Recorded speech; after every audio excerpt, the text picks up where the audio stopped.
A situação do Bolsonaro ele está completamente fora de jogo, Leandro.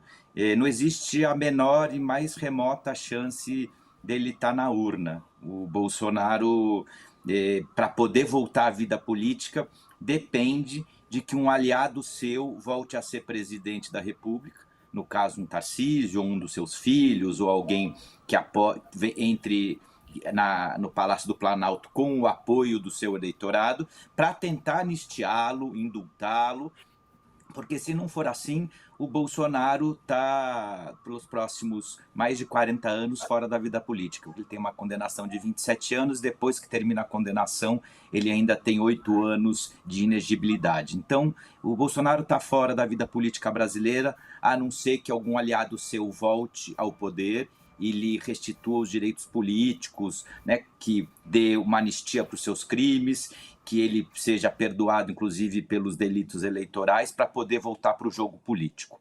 Então, para o Bolsonaro, ele ter digamos assim, um aliado dele no Palácio do Planalto seria a condição, no curto prazo, para quem sabe no médio prazo, se ele tiver saúde, ele voltar para o jogo político. Então, eu vejo ele muito mais como uma figura moribunda e colocada de lado, por isso eu já comentei algumas vezes aqui, não por um acaso que o Centrão está de olho nesse espólio e o Centrão fica tratando, né, Ciro Nogueira, Rueda, Costa Neto, ficam tratando o Bolsonaro como uma espécie de tio Paulo, né, que está moribundo na cadeira de rodas e eles vão levando de caixa eletrônico em caixa eletrônico para sacar, no caso, os créditos eleitorais do Bolsonaro, porque eles precisam desse apelo popular do Bolsonaro, mas na verdade o que eles querem é o Bolsonaro sob controle.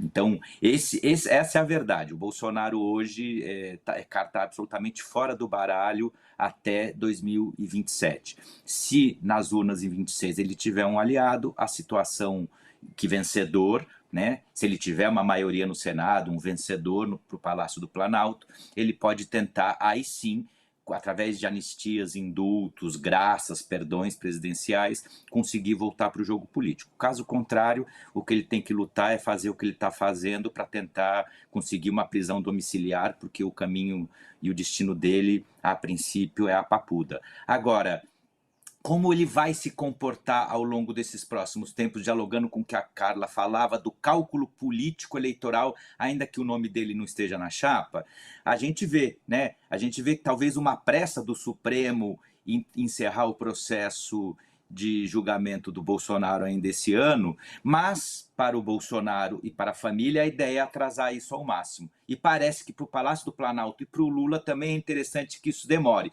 Quanto mais tempo o caso Bolsonaro não tiver encerrado, o Bolsonaro ganha tempo para negociar com o Centrão e o Palácio do Planalto vê a direita fragmentada. Então parece ser que os dois polos políticos da disputa hoje têm interesse total em que o Supremo não tenha pressa. Porém, parece ser que o Supremo, com visto, aquele que tem visto nos Estados Unidos, né, os 8 11avos, querem terminar isso esse ano o quanto antes.